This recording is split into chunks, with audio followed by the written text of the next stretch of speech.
Thank you, Mr. Chairman. Please, no crosstalk, please. Please, no crosstalk.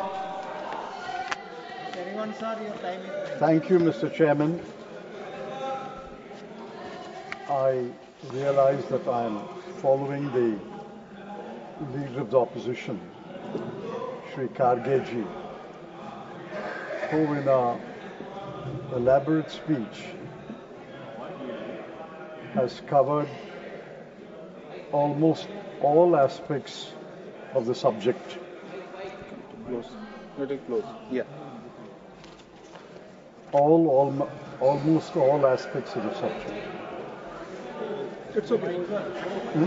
It's okay. Mic is not working.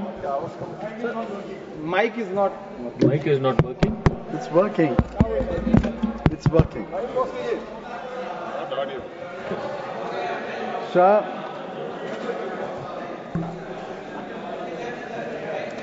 I'm glad No, mic is on. that we are eventually discussing Operation Sindoor.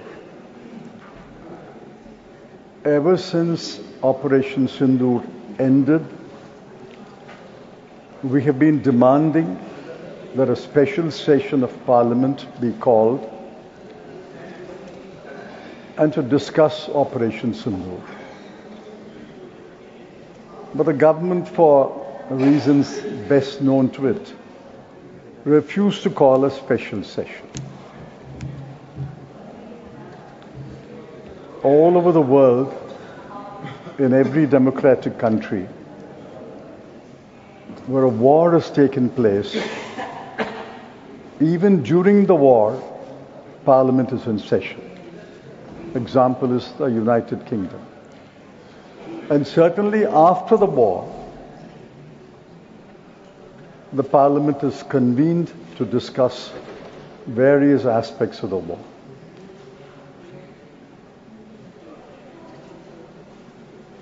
If the subject is India's strong, successful and decisive Operation Sindoor in response to a terrorist attack in Pahalgam, there can be no quarrel with that subject. The subject is really the aftermath of Operation Sindoor, the consequences of Operation Sindoor. On the subject itself, if you ask me, was Operation Sindoor strong? I would say yes. Was Operation Sindoor successful? I would say yes. If you ask me, was Operation Sindoor decisive?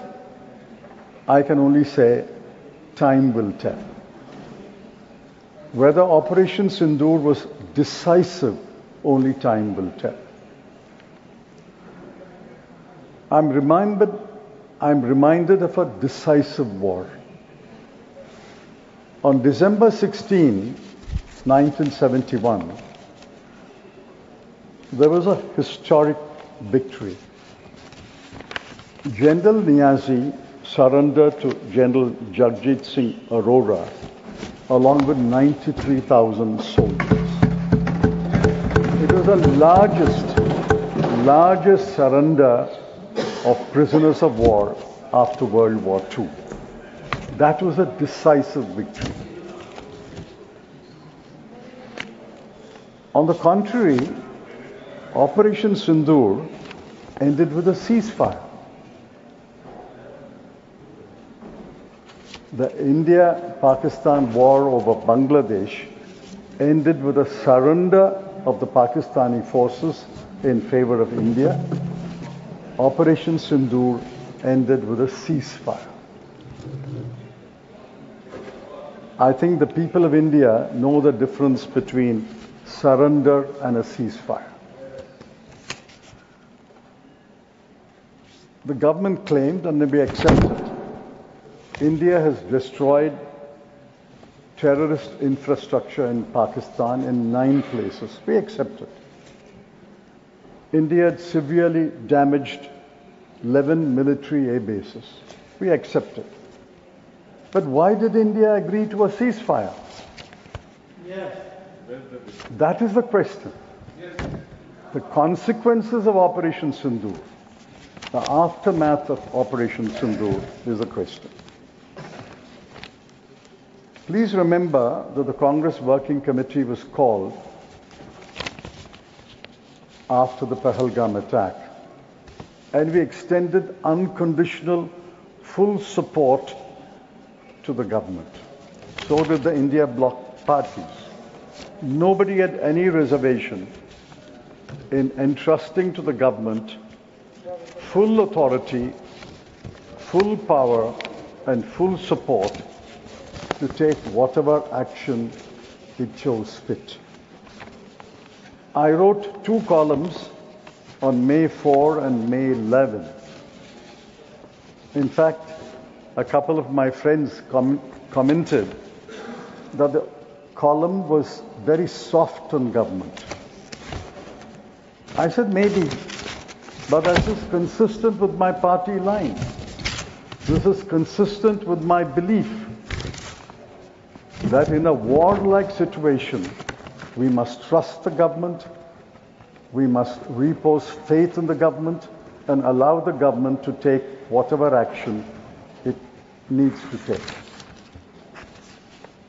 I must record that the military leadership of India was exemplary. Let me repeat. The military leadership of India was exemplary.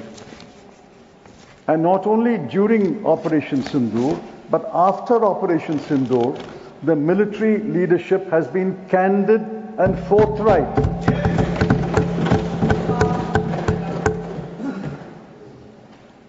The Chief of Defence Staff admitted tactical mistakes. He also said, after the tactical mistakes, they paused, and the military leaders got together and re-strategized. He admitted losses, which is why, while I call the CDS and the other military leaders, their leadership exemplary, I call them candid, forthright, and transparent, because he admitted tactical mistakes, re-strategizing, and admitted losses. The Deputy Chief of Army Staff admitted that Chinese aircraft had been deployed. He also admitted that Chinese missiles had been deployed. He also admitted that drones, and we gather it's from Turkey, were deployed. If true, and I see no reason to disbelieve the Chief of Defence Staff and the Deputy Chief of Army Staff, if true, if Chinese aircraft J-10 and Chinese missiles PL-15 were deployed by Pakistan, the only conclusion is China was testing its military hardware in the India-Pakistan conflict. The Congress Working Committee, which met later, pointed out there was an intelligence and security failure. But government has so far not acknowledged the security failure and the intelligence failure. Please remember, I think Milind and Rahul mentioned the Mumbai terror attack. I took over as Home Minister the day after the Mumbai terror attack was ended on December 1. Within a few days, I flew to Bombay. I think Milind was with me. Flew to Bombay, and in the first press conference, I said, I admit security failure, intelligence failure, and I regret the failure. Why can't the government say that? Yes.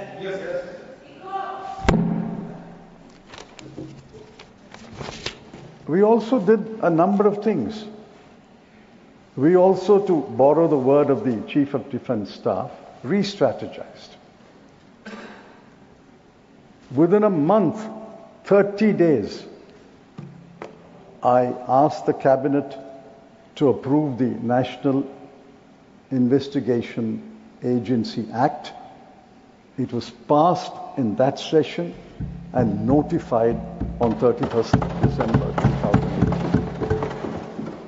The first two Director Generals of NIA were outstanding officers, one from Kerala cadre and one from Rajasthan cadre.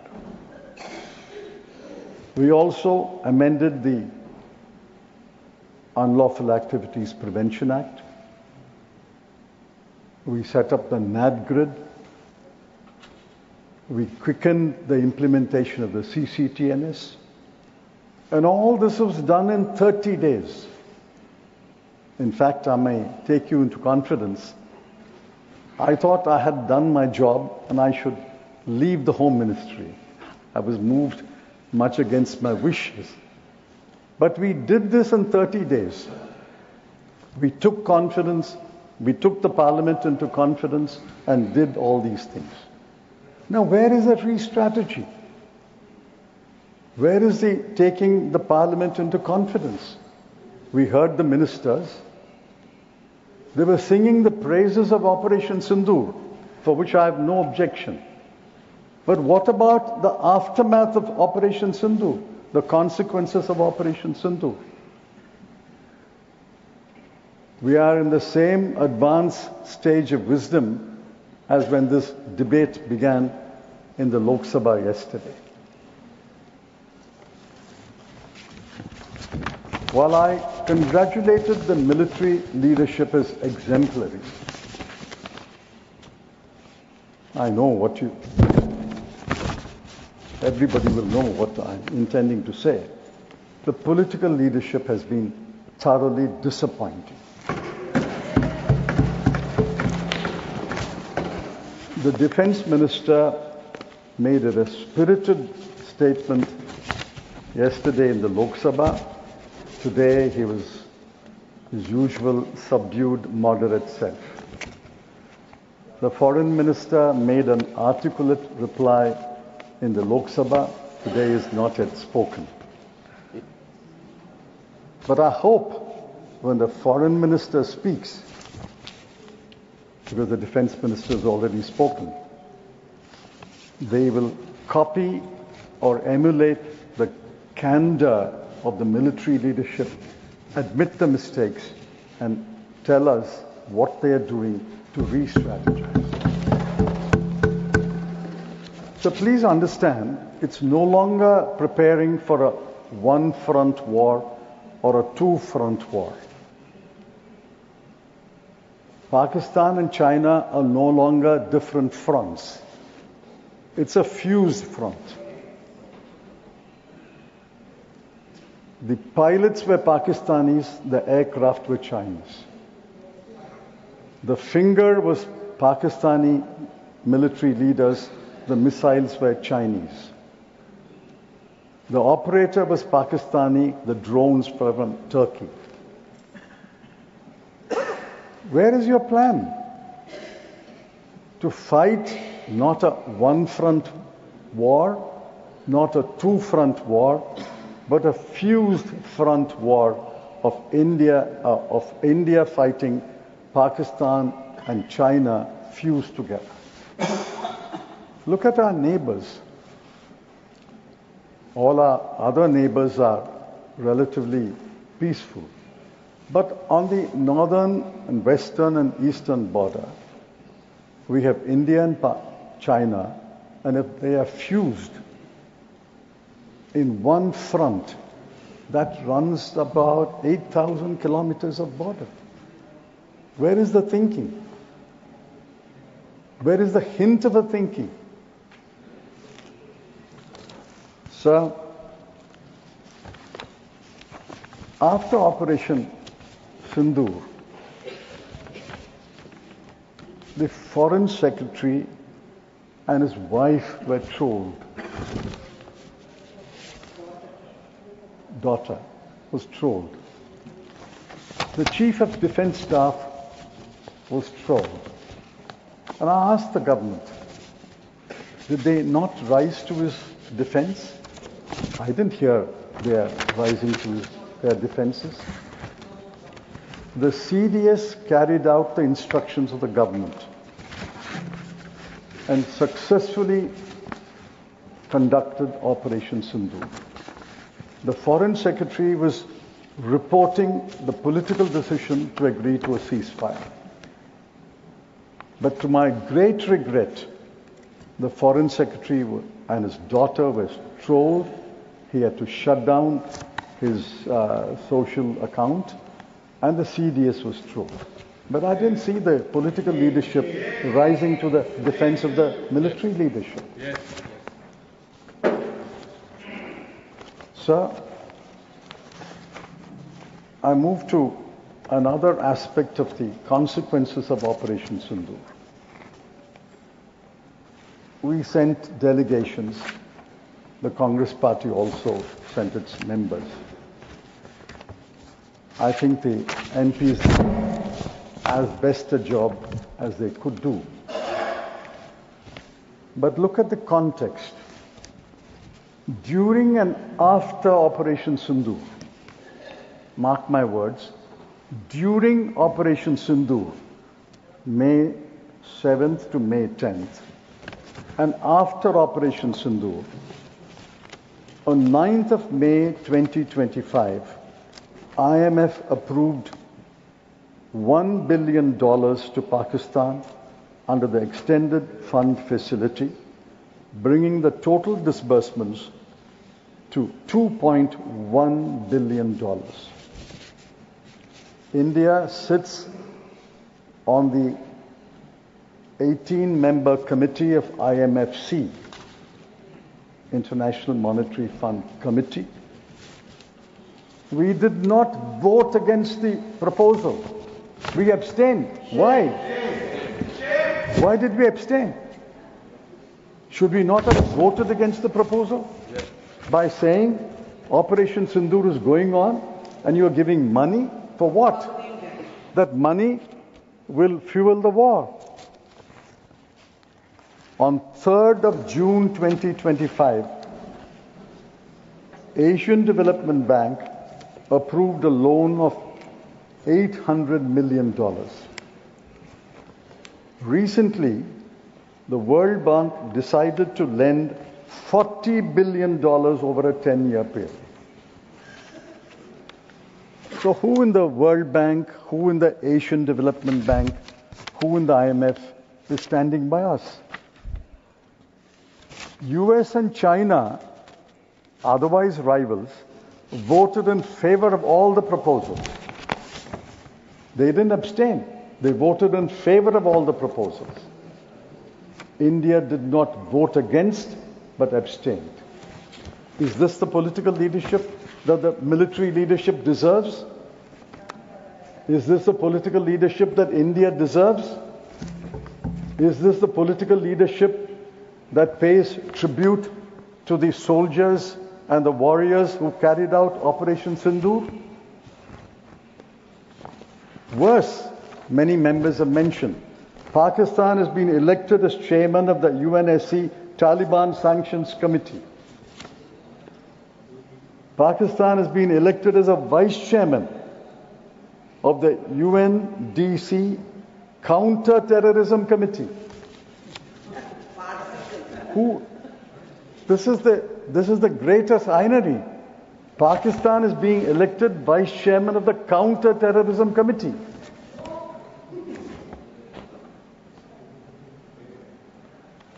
China's Foreign Minister Wang Yi, my honorable Foreign Minister's good friend, he meets him often. China's Foreign Minister Wang Yi praised Pakistan's resolute action on terrorism and supported Pakistan. Our Foreign Minister, after he made the statement, met Mr. Wang Yi. He also had an audience with President Shri. Now, will he please tell us what did he tell Mr. Wang Yi and what did he tell President Xi? We'll come to President Trump later. But this is Mr. Wang Yi and Mr. President Xi who support Pakistan, praise Pakistan's resolute action on terrorism. What did we do? And I ask most humbly, I may be wrong, the foreign minister can correct me. We sent delegations to so many countries. Why did we not send to our immediate neighbors? Nepal, Bhutan, Myanmar, Sri Lanka, Maldives, Mauritius. Have we given up on our immediate neighbors? And besides, the further question arises. We send delegations to so many countries. Everyone condemned terrorism, sympathized with the victims in India. But which country condemned, named and shamed Pakistan? I have scoured through the newspapers to the best of my knowledge, and I'm willing to be corrected. Is there a single country which condemned Pakistan, named Pakistan as a terrorist country? No, none. Sir,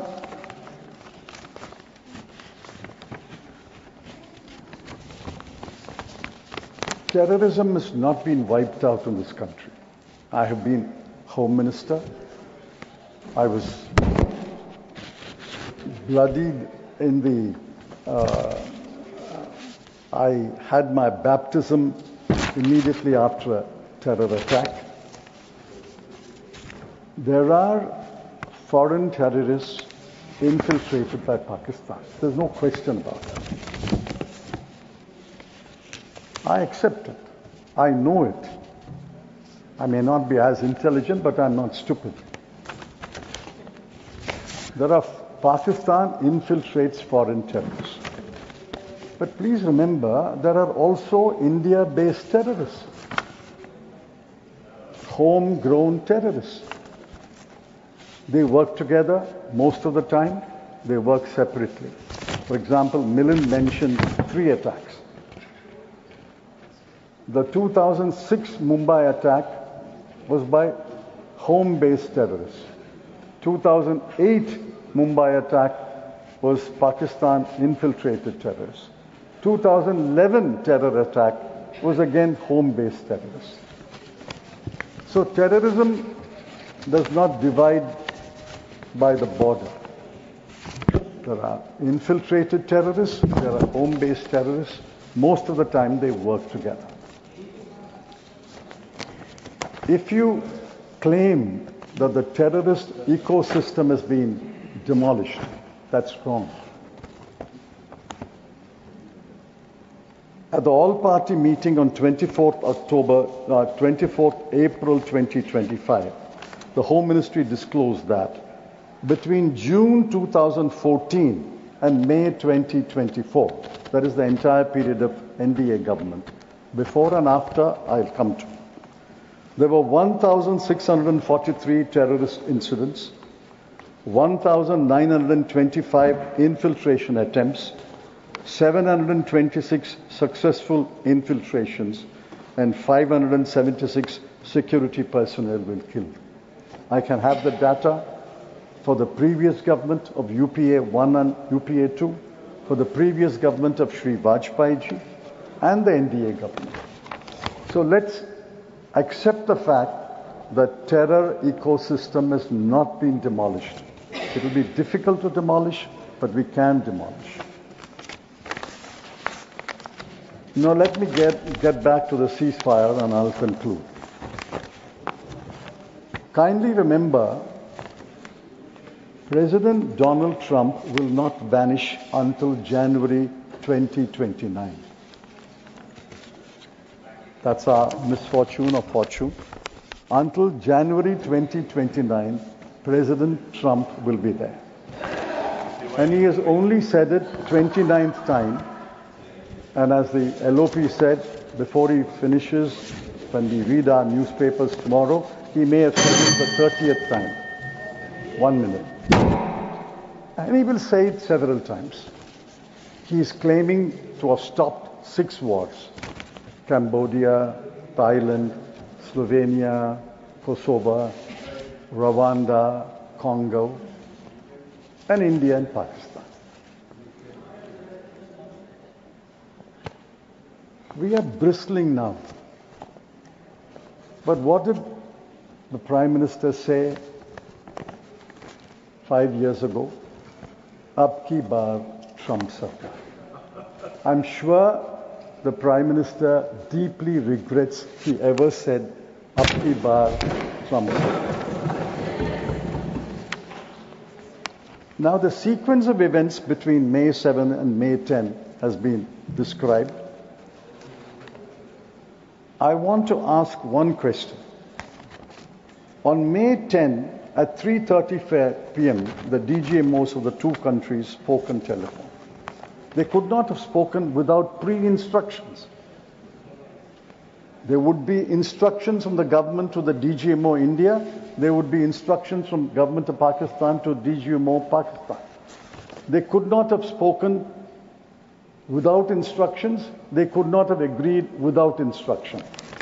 And after agreement, they could not have not reported to their respective governments. Where is the record? The record will tell us. At 5:25 p.m., and I've asked this question several times, 3:35 the DGMO spoke. 5:25, before any Indian minister, before any Indian official announced the ceasefire, President Trump said, I am pleased to announce that India and Pakistan have agreed to a ceasefire. A few minutes later, Secretary Marco Rubio said, India and Pakistan have agreed to a ceasefire and will meet at a neutral site. At 6:05 p.m., Foreign Secretary announced the ceasefire and he was trolled for that.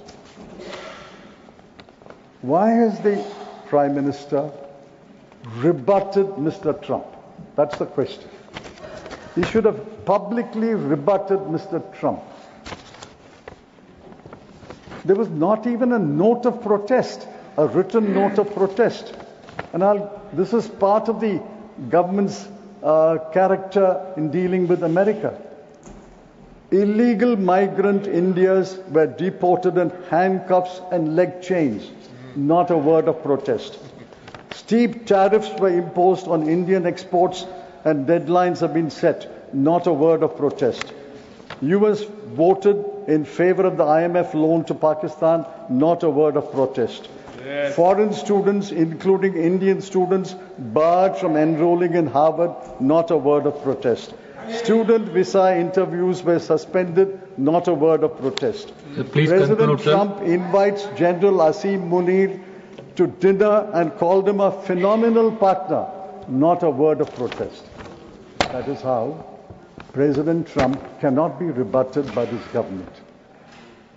Because they don't protest against Mr. Trump.